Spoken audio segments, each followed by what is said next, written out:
What is up, guys? So I keep getting questions of basically why do I always talk about these LG phones, and I guess there are a lot of people that don't like LG phones. So today we're just going to be discussing that real quick because I just want to make sure I'm being clear. I'm not an LG biased fanboy or something like that, and I just wanted to stress that these phones are just really great. So when I see something that's a really good deal, I'm going to talk about it on the channel. That's pretty much what the channel is geared towards. It's geared towards, budget phones and, getting really good deals on smartphones pretty much. I feel like LG gets a really bad rap, especially, I guess, when people see the prices of these phones and they're like, why would you buy this? And they look at the iPhone, the Galaxy S9 and the iPhone and stuff like that. And they want to know, why do I push LG phones so much on this channel? Basically because I just still feel like, in my opinion, that you're getting a super solid deal with these smartphones. So let's take the G7 for example. The phone was like 127. You could pick it up. It just went up a little bit to like 146, I believe. But it's a super solid phone. It's basically a flagship phone. 1440p display. You have the headphone jack, quad DAC for music fans. You also have the Snapdragon 845. This thing plays every single game, Fortnite, Call of Duty, PUBG, whatever, and it plays it really well. You do have a 3000 milliamp battery, which can get you through the day as long as you turn off the always on display, which is even amazing that it even has it, because most phones have always on display on OLED displays, but this is an IPS and it still has it.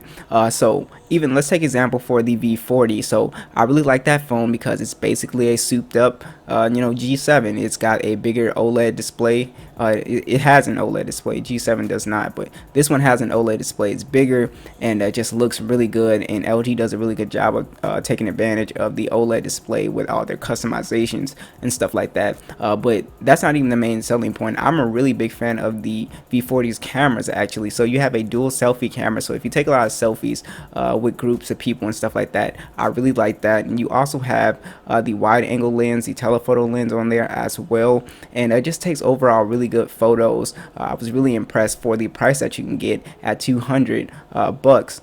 And you have pretty much, again, flagship stuff. Snapdragon 845 plays all the latest games. It pretty much has everything that I think most people would really want in a smartphone, but I feel like since LG's brand is not that strong, it gets kind of a bad rap from a lot of consumers. So just trust me, if I'm pushing these phones, I'm using these phones every single day. I'm testing them out, compared them to other phones.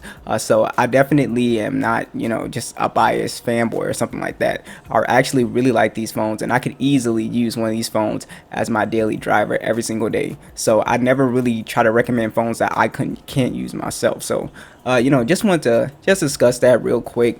These are still really good phones to buy if you're in the market for just an excellent phone that can pretty much do everything. It's got everything you can want, from wireless charging to NFC for your mobile payments, pretty much anything. So these are definitely the phones that, if you're on a strict budget, these are phones you need to be paying attention to. If you look at a lot of mid-range phones like the Galaxy A50 and A51, those phones won't do half of what the G7 and V40 and G8 can do.